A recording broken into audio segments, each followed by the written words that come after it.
बागेश्वर धाम के पीठाधीश्वर धीरेन्द्र कृष्ण शास्त्री की महाकुंभ में भव्य एंट्री से पहले उनकी तरफ से एक मिशन का ऐलान किया गया, जिसकी वजह से जो गैर हिंदू है उनकी नींदें उड़ चुकी। आखिर क्या मिशन है धीरेन्द्र कृष्ण शास्त्री का, आपको इस रिपोर्ट के जरिए बताते हैं।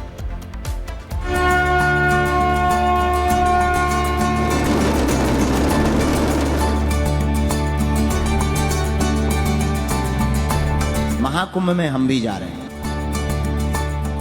सनातनी हुंकार के साथ हिंदुत्व के सबसे बड़े झंडा बरदार अब महाकुंभ में पहुंचने वाले हैं। आने वाले के आध्यात्म की ओट के जरिए धर्म विरोधियों के विचारों को चोट पहुंचाने वाले बाबा बागेश्वर, जिन्होंने महाकुंभ में पहुंचने से पहले की हिंदू राष्ट्र के हुंकार और सनातनी ललकार के साथ अपने अगले मिशन की न सिर्फ मशाल जला दी, बल्कि धर्म विरोधियों के खिलाफ रण छेड़ दिया।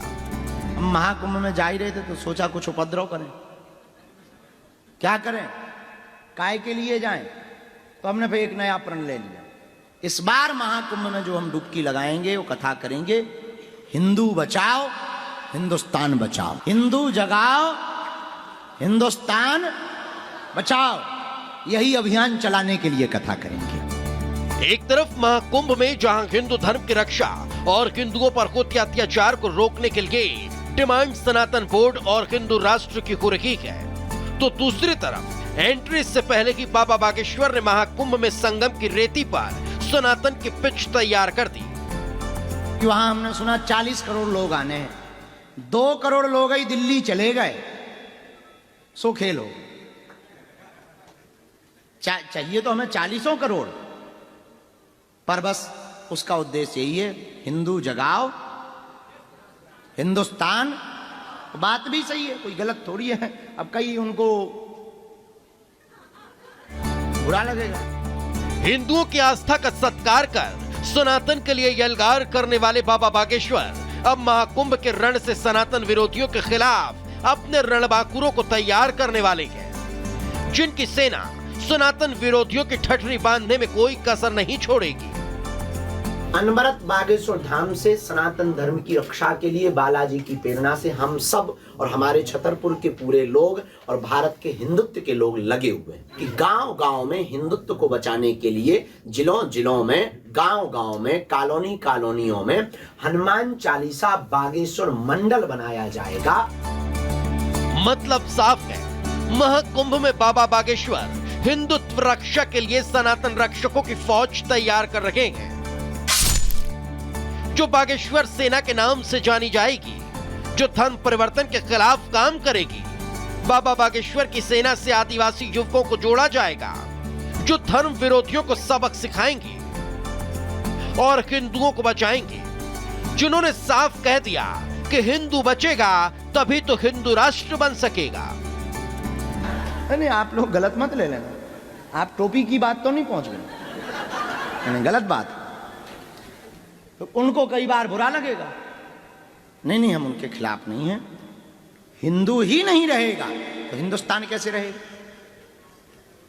भाई पुस्तकें ही ना हो, पढ़ाया ही ना जाता हो तो विद्यालय किस बात का? महाकुंभ में 27 जनवरी को होने वाले धर्म संसद से पहले ही बाबा बागेश्वर के बयान ने हिंदू राष्ट्र की रणनीति को नया रंग दे दिया। जिनके तुम मेरा साथ दो मैं तुम्हें हिंदू राष्ट्र दूंगा वाले बयान ने हिंदुत्व की अलख जगा दी। यही वजह है कि अब सनातनियों की नजर महाकुंभ से तैयार होने वाली बागेश्वर सेना पर रहेगी। Bureau report, Republic Bharat.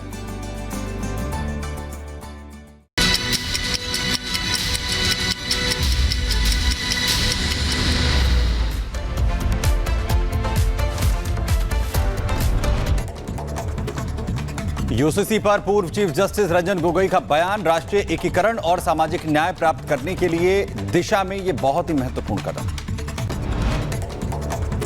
और खबरों में आगे बढ़ते हैं, अगली खबर आपको बताएंगे जम्मू कश्मीर के सुपोर में सेना और आतंकियों के बीच मुठभेड़ जारी, रुक कर लगातार हो रही है फायरिंग, एक जवान शहीद। कोलकाता अर्जिकर रेप मर्डर केस में सजा का ऐलान, सियालदह कोर्ट ने संजय रॉय को सुनाई उम्र कैद की सजा, 50,000 रुपए का जुर्माना भी लगाया। सैफ अली खान पर हमले के आरोपी शहजाद ने पुलिस पूछताछ में किया चौंकाने वाला खुलासा। सैफ के अलावा उसने शाहरुख खान के घर की भी रेकी की थी और कड़ी सुरक्षा को देखते हुए अपना प्लान बदला। सैफ के दूसरे फ्लैट में शिफ्ट किया गया। उनके बच्चों का सामान उनके घर से चंद कदमों की दूरी पर है। फ्लैट एक्टर के घर काम करने वाले लोग सामान ले जाते हैं। यूपी के झांसी में एसएसपी कार्यालय के बाहर आपस में भिड़े दरोगा और सिपाही। मामूली विवाद को लेकर कहासुनी के बाद जमकर हुई मारपीट। छतरपुर में धीरेन्द्र बाबा का नजर आया अनोखा अंदाज। क्रिकेट की पिच पर बाबा बागेश्वर। खेल के दौरान बाबा ने लगाए छक्के। लेह में छठी fire and fury ice hockey championship का आयोजन और खिलाड़ियों को देखने के लिए उमड़ी लोगों की भीड़। सभी में नजर आया उत्साह का माहौल। वहीं इनविजिबल शील्ड की तस्वीरें आई सामने। शील्ड के इस्तेमाल से कहीं भी कभी भी गायब हो सकता है इंसान। बिहार के मुजफ्फरपुर में फ्लिपकार्ट के ऑफिस में हत्या और लूट की वारदात। एक कर्मचारी की हत्या। 9 अपराधियों ने वारदात को दिया अंजाम। उत्तर प्रदेश के मुरादाबाद में 2 पक्षों के बीच फायरिंग और पथराव। तो वहीं घर की छतों से लोगों ने किया पथराव। 10 लोगों के खिलाफ एफआईआर दर्ज। यूपी के बुलंदशहर में शादी समारोह में हर्ष फायरिंग हुई। फायरिंग का वीडियो भी सामने आया और मामले में 4 लोगों के खिलाफ केस दर्ज हुआ। महाराष्ट्र के नंदुरबार में ऑटो रिक्शा दुर्घटना के बाद बढ़ा विवाद। 2 समूहों के बीच पथराव। पुलिस ने शांत कराया मामला। भोपाल में ट्रैफिक पुलिसकर्मी ने राज्यपाल के काफिले के पास खड़े शख्स के साथ की मारपीट और पहले जमीन पर धक्का दिया, फिर जड़े थप्पड़। वीडियो सामने आया।